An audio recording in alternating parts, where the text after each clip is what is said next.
내가 나의 완전함에 행하여 싸우며 흔들리지 아니하고 여호와를 의지하여 싸우니 여호와여 나를 판단하소서. 여호와여 나를 살피시고 시험하사 내 뜻과 내 양심을 단련하소서.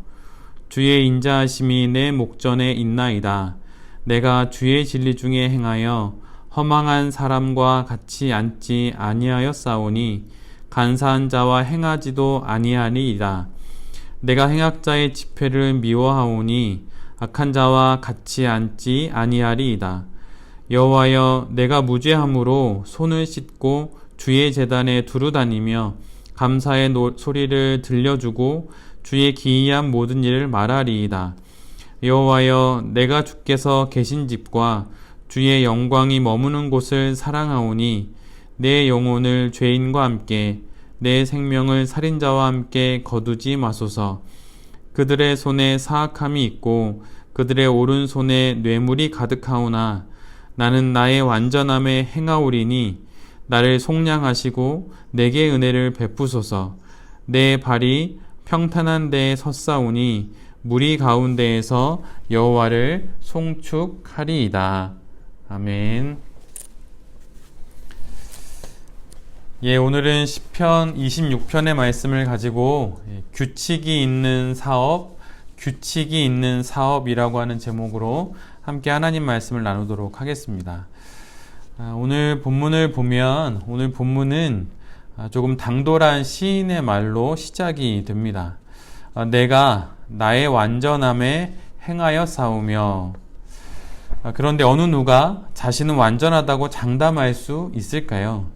그냥 상식적으로 생각을 해봐도 나는 완전합니다 이렇게 말하는 것이 허무맹랑하게 들리고 이치에 맞지 않는 말로 당연히 들립니다. 그런데 오늘 시인은 나는 완전합니다 이렇게 말하고 있어요. 그러면서 시인의 이 완전함이 하나님께 나아갈 명분이 되고 있습니다. 하나님의 도우심을 요구할 수 있는 명목이 되고 있어요. 나아가서 시인은 하나님의 철저한 조사를 요청합니다. 머리부터 발끝까지 샅샅이 시험해 보시고 또 흠을 찾아보시기를 하나님께 요청해요. 자신의 숨어있는 뜻과 아무도 모르는 양심을 또 자신의 계획과 의도를 시험을 쳐서라도 확인해 보시라고 하나님께 청원합니다. 샅샅이 자신을 조사하시고 자신의 안팎을 수색해 보시라고 말하고 있어요. 그리고 그는 자신이 하나님의 진리 중에 행했다고 말을 합니다. 그가 품은 뜻과 세운 계획은 그가 나름대로 정한 것이 아니에요. 하나님께서 말씀하신 뜻에 맞춰서 세운 것입니다. 하나님께서 이것을 해라, 저것을 하지 마라, 이렇게 해라, 저렇게 해라 말씀하시지는 않지만 하나님의 뜻에 비추어 판단하고 행동했다고, 그래서 진리 중에 하나님의 진리 중에 나는 행했다고 시인이 말하고 있어요.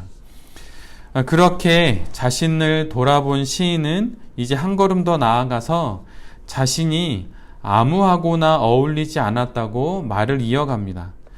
자기 자신에 대한 허물을 찾아보시라고 말한 후에 이제는 그 자신이 맺고 있는 관계에 대한 흠을 한번 찾아보시라고 말하고 있어요.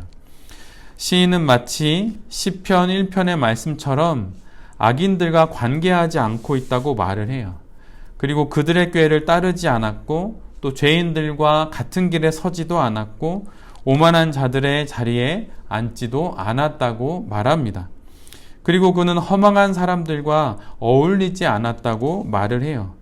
간사한 사람들과 사귀지도 않았다고, 그런 사람들의 무리에 들려고 애쓰지 않았다고 시인은 말합니다. 시인은 마음의 결심만을 한 사람이 아니에요. 시인은 소위 현실을 모르는 정신적인 승리자가 아닙니다. 그는 자신을 돌아보고 또한 자신의 결심을 따라 삶의 조건들을 만들었던 사람들이에요. 하나님, 저는 마음으로 하나님께 순종합니다. 저는 정결합니다. 저는 거룩을 추구합니다. 이렇게 말만 한 게 아니라 스스로 삶의 환경들을 그렇게 적극적으로 만들어냈던 사람입니다. 그리고 이제 시인은 하나님께 요구를 해요. 하나님께서 자신과 함께 해주시기를 요청합니다.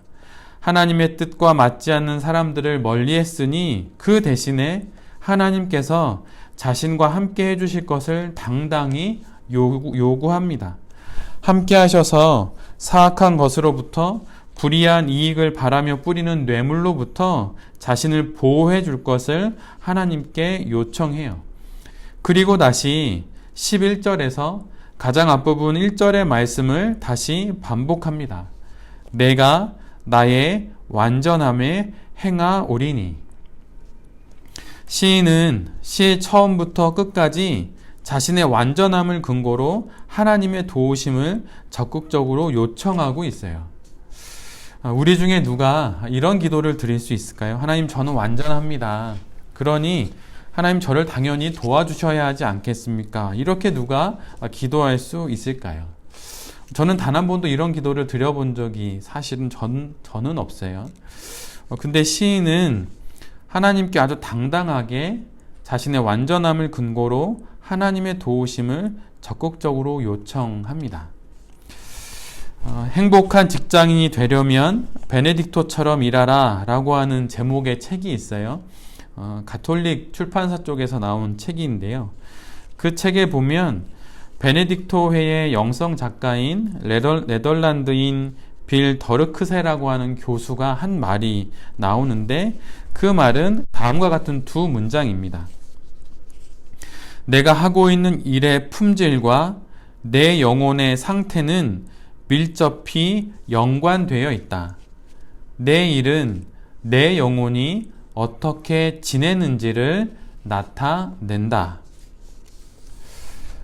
이 말은 참으로 우리를 좀 곤란하게 만듭니다. 왜냐하면 지금 내가 어떻게 일하는지가 내 주변에 있는 모든 사람들이 눈으로 봐서 알 수 있는 내가 어떻게 일하는지, 바로 그것이 곧 아무도 모르는 내 안에 숨어 있는 내 영혼의 상태라고 말하고 있기 때문이에요.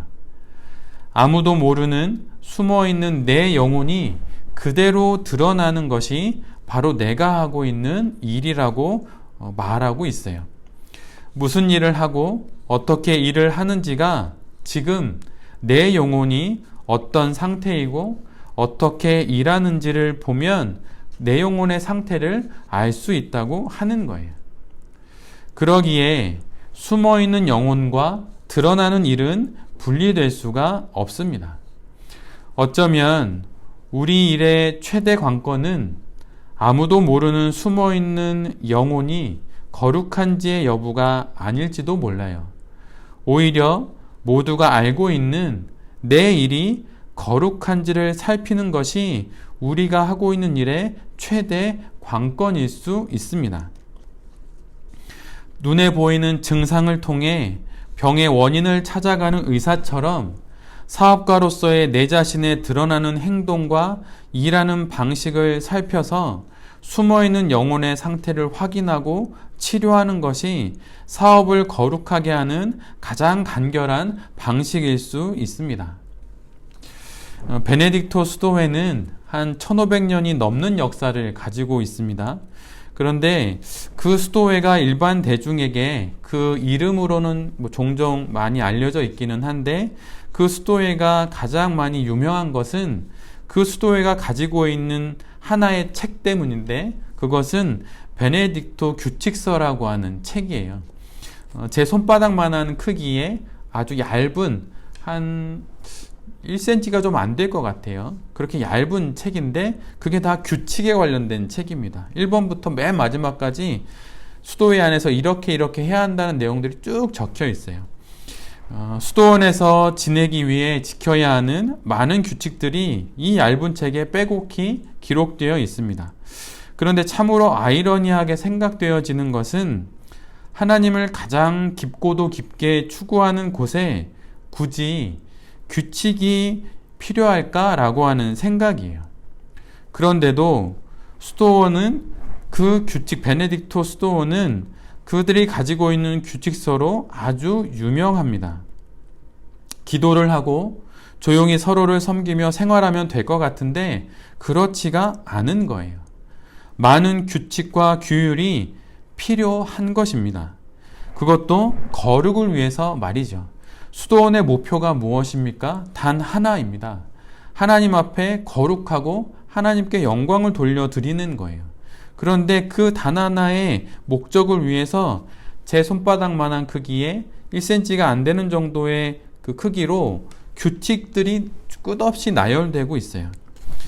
드러나는 수도원의 생활들이 수도사들의 보이지 않는 영혼에 영향을 주기 때문에 그렇게 규칙서를 가지고 있는 것이죠. 이 규칙을 지킴으로 수도사들이 거룩하게 되기 때문이에요. 규칙으로 인해 마음이 수도사들의 마음이 그리고 우리들의 마음이 오늘 시인처럼 완전해지고 그것이 수도원 생활 가운데 거룩으로 드러나기 때문에 수도원에도 규칙서가 있습니다. 우리가 잘 알고 있는 마더 테레사로부터 시작된 사랑의 성교회가 있지요. 캘커타에 있지요. 근데 거기에도 회칙이 있어요. 그녀가 쓴 나의 빛이 되어라 라고 하는 책이 있는데 그 책은 사실은 마더 테레사가 자기를 영적으로 이제 슈퍼바이징 해주는 이제 신부님들에게 주교나 그런 분들에게 썼던 편지들인데 그것들을 모아서 이제 나온 책인데 외부로 공개되기를 꺼렸던 책이지만 여러 목적상 이제 외부로 공개가 돼서 책으로 나왔습니다. 그런데 그 책의 맨 뒷부분에 그 사랑의 성교회의 회칙들이 기록되어 있어요. 42가지에 이르는 이 회칙에는 복장에 관련된 것, 또 지원자의 자격과 조건에 관련된 것, 또 수련자가 어떻게 수련해야 하고 수련의 기간은 어떻게 해야 하는지 아주 자세하게 많은 규칙들이 있습니다. 그리고 이 모든 회칙들은 다음과 같은 말로 끝을 맺게 돼요. 그 말은 바로 이것이에요. 이 모든 것을 하느님의 더욱 크신 영광을 위하여. 마음이 하나님의 영광을 위한다면, 영혼의 완전을 위한다면 규칙과 룰이 있어야 합니다. 출애굽기 37장에는 부살렐이라고 하는 사람을 통해 성막 안에 놓는 성물들이 만들어지는 내용들이 나와요. 금을 입히고 하나님이 알려주시는 대로 성물을 만들게 됩니다. 그런데 거룩한 성전은 텅 비어 있는 것이 아니라 이처럼 거룩한 성물들로 꽉 채워질 때만 그 기능을 제대로 할 수 있는 거예요. 우리의 사업이 만약 하나님이 기뻐 받으시는 사업이 되기를 원한다면 하나님께서 원하시는 방식대로 만들어져서 성전을 채우는 성물들처럼 그렇게 내 사업을 채우는 거룩의 내용들이 있어야 합니다. 그리고 그 거룩의 내용들은 규칙으로 나타나야 하는 것이죠. 혹 지금 하고 있는 사업에 대한 규칙들이 있으십니까? 내가 하고 있는 이 사업은 이러이러한 규칙들로 하겠다. 1번 이러겠다. 2번 이러겠다. 3번 이러겠다라고 하는 그런 규칙들이 쭉 있어야 하는 것이죠. 만약 규칙들이 없다면 규칙을 만들어서 사업을 해보시기를 권면합니다. 수도원도 규칙이 있다면 당연히 세상 속에서 사업을 하는 우리들에게 규칙이 있는 것은 더욱더 당연한 것 아니겠습니까? 사업의 완전은 마음만으로 결코 되지 않습니다. 생각만으로 결코 되지 않아요. 몸의 완전함을 통해서 사업은 완전해져 갑니다. 오늘 하나님께서 내 사업을 살펴보신다면 시인처럼 샅샅이 조사해 줄 것을 요청할 수 있을지 뒤돌아보는 우리 모두가 될 수 있기를 바랍니다. 그럴 때 규칙이 있는 사업을 통해 우리의 사업이 하나님이 기뻐하시는 또 하나님께 더욱 영광을 돌리는 그런 사업이 될 수 있을 거예요. 하나님, 내 사업의 동기를 살펴봐 주십시오. 하나님, 사업하고 있는 내 사업의 수입과 지출을 한번 살펴봐 주십시오. 하나님, 사업을 하는 나를 시험하사 내가 사업하고 있는 내 마음의 뜻과 내 양심을 단련하십시오. 하나님, 내가 사업을 하며 허망한 요행을 바라고 있는 것은 아닌지, 요행을 바라는 그 마음을 그냥 인내와 순종이라는 말로 덮어놓고 있진 않은지 주님, 내 마음을 시험해 보십시오. 그리고 내가 허망한 만남들을 기대하며 헛된 꿈으로 사업을 도모하고 있진 않은지 저를 살펴보십시오. 그리고 내가 사업보다 주님을 더욱 사모하고 있음을 주님 인정해 주십시오. 이런 기도를 드릴 수 있는 우리 모두가 되기를 간절히 빕니다. 사업에 규칙을 세워서 하나님의 더욱 크신 영광을 위하여 사업을 하시는 베레베 모든 성도님들이 되시기를 간절히 기도드립니다. 아멘.